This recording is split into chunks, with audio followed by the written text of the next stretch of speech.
Imagine losing everything you ever worked for, all at once. Not just a job, not just money, not just a relationship, but all of it. That was Kevin Costner in a single year. His most watched role on American television vanished. Tens of millions of dollars evaporated, and his 18-year marriage came to a sudden, devastating end. Yet for a man like him, this wasn't the first time the world had pulled the rug out from under him. Hollywood adores creating legends, but it just as quickly delights in tearing them down.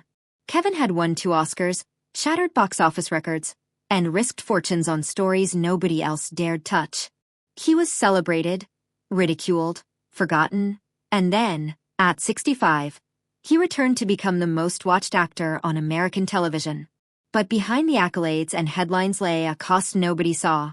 The family left waiting, the silence of those closest to him while the world cheered, the second chances he destroyed in exactly the same way he had destroyed the first. How does a boy who never truly fit anywhere become the emblem of American resilience? What happened on sets like Waterworld that cost him tens of millions and public trust? And how could he lose 2 marriages just as his career was soaring? To answer that, we must start at the beginning, with a boy who learned to survive by observing everything and trusting no one immediately. Born January 18, 1955, in Linwood, California, Kevin grew up moving constantly: Compton, Delano, Visalia, Villa Park, never staying long enough to belong. His father, a utility worker, believed in discipline and honest labor.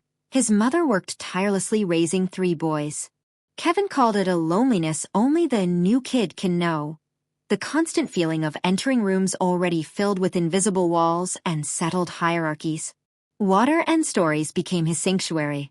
He fell in love with swimming, competed fiercely, but it was literature and poetry that offered refuge. Singing in church, performing privately, learning to inhabit emotion. That foundation would become the secret of his acting. He studied business at Cal State Fullerton, careful not to expose his deepest dream too soon, but acting always found a way in. By the time he graduated in 1978, he was ready to leap, terrified but resolute, into the world of film, marrying his college sweetheart Cindy Silva along the way. The early years were brutal: stagehand jobs, truck driving, fish hatcheries, countless auditions, endless rejection. Hollywood ignored him. Then came near annihilation, cut entirely from the big chill. Most would have quit. Kevin doubled down. Silverado gave him a platform to prove himself. From there, his rise was meteoric. The Untouchables, Bull Durham, Field of Dreams, and finally Dances with Wolves, where he not only acted but directed, creating a 7-Oscar masterpiece.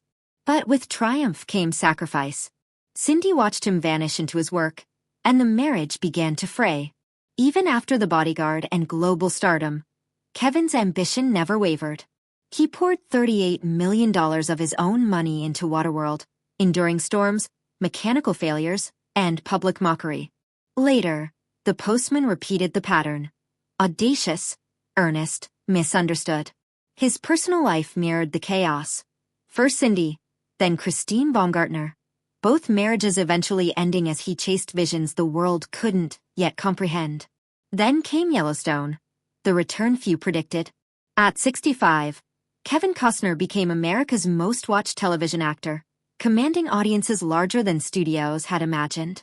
Yet even this success couldn't shield him from the collision of ambition and personal life, leaving the show to focus on Horizon, a decades-long passion project, and losing his second marriage within weeks. Through it all, he never stopped. He built fields, made films, created worlds. He stumbled, was humiliated, lost nearly everything, and still kept going. Because Kevin Costner's story isn't about fame, Oscars, or money. It's about relentless belief, the courage to keep building when the world tells you to quit, and the unshakable refusal to surrender who you are. Even when it cost him everything, he kept going.